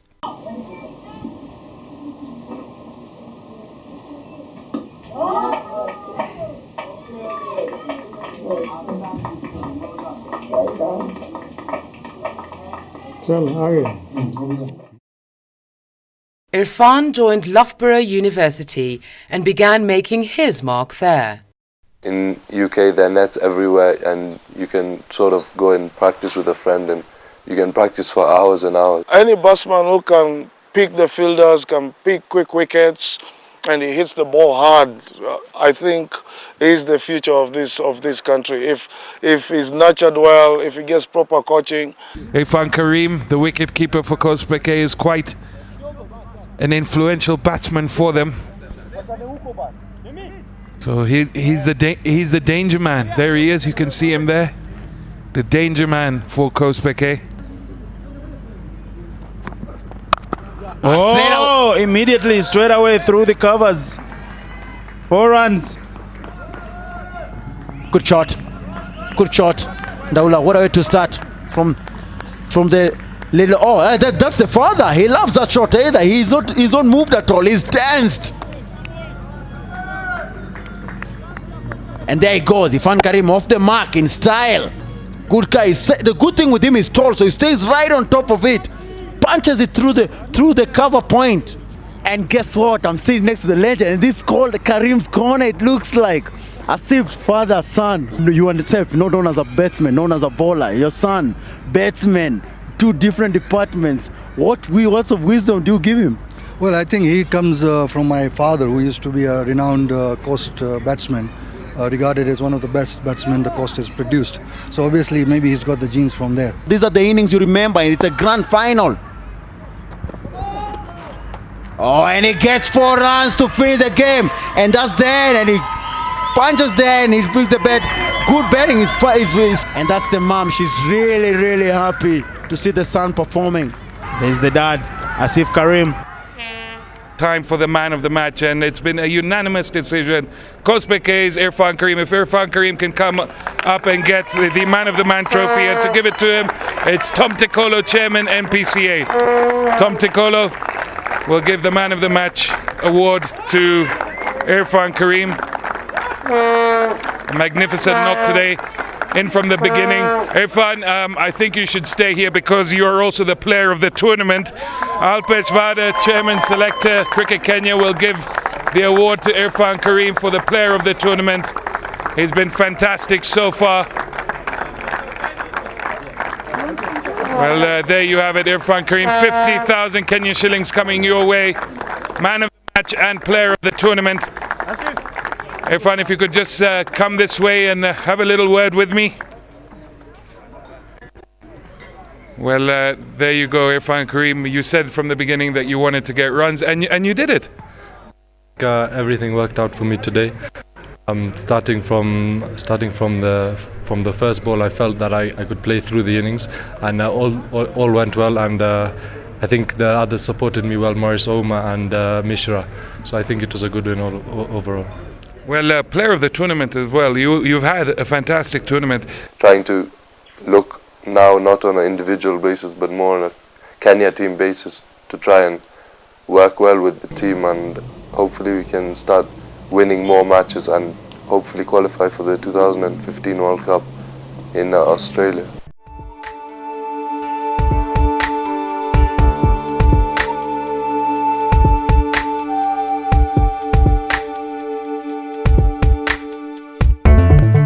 Yusuf Karim's achievements are immortalized by this road named after him in Mombasa. As the achievements of his family spread across the sporting world, who knows how they will be remembered in the years to come.